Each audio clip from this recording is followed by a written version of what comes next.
जी recipe मी बनवते घरी तेच मी रेसिपी आज तुमच्यासोबत शेअर करते. तुम्ही सुद्धा नक्की बनवून बघा आणि तुम्हाला खूपच ही रेसिपी आवडणार. कारण चवच इतकी भारी राहते ना.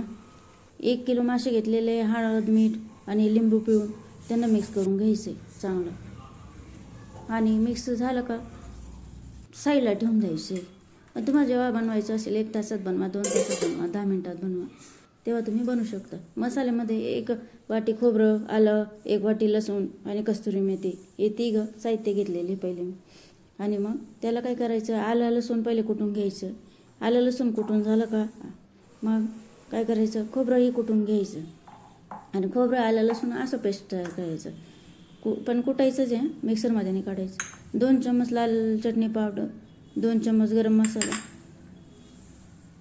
आणि 2.5 चम्मच धना पावडर घेतलं मी, जास्त वापरलेलं आहे धना पावडर. आणि अर्धा चमचाच्या वरती हळद घेतलेली, चवीनुसार मीठ, कस्तुरी मेथी याला परत कुटून घ्यायचं. आणि याचा कलर चेंज होतो ना तोपर्यंत कुटायचं आहे. चांगलं कुटून घ्यायचं. बघू शकता तुम्ही असा कलर होतो कुटल्याने. मग ते कुटून झालं का त्याला काढून घ्यायचं एका प्लेटमध्ये. पाणी टाकायचं, पाणी टाकून मिक्स करायचं. आधी थोडं टाकायचं, मिक्स करून बघायचं, परत पाणी टाकायचं. आणि असं पातळ म्हणजे असं पातळ मस्त मसाला होईल असं करायचं. माशाचे पीस घ्यायचं, मसाला माशाच्या पिसांना लावून घ्यायचं. गॅसवर पॅन ठेवायचं आहे आणि पॅनमध्ये तळून घ्यायचे तेल टाकून. आणि तेल जास्त तापवायचं नाही बरं का, कमी गॅसवरच आपल्याला मासे तळायचे.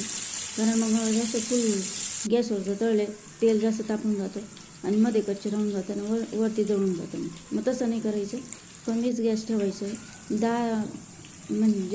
5 ते 7 मिनटं तळून घ्यायचं, 10 मिनटं जास्त होती. असं दोन्ही साईडने उलटपालट करून तळून घ्यायचं खरपूस होईपर्यंत. तळून झाले का मग बघून घ्यायचं, काढून घ्यायचे. काढून झालं का मग जो पॅनमध्ये तुम्हाला मसाला दिसतो ना तो झाऱ्याच्या मदतीने काढून घ्यायचे. आणि त्या मसाल्यासोबतच आपल्याला पोळी भात खाता येतो. असंच सर्व मासे तळून घ्यायचे. कशी वाटली तुम्हाला रेसिपी, कसे दिसत आहे तुम्हाला मासे? पहा छान. जो तुम्हाला तो मसाला दिसतो ना तोच आहे तो तेलामधला मसाला. ट्राय करा, एन्जॉय. आणि कशी वाटली नक्कीच सांगा मला.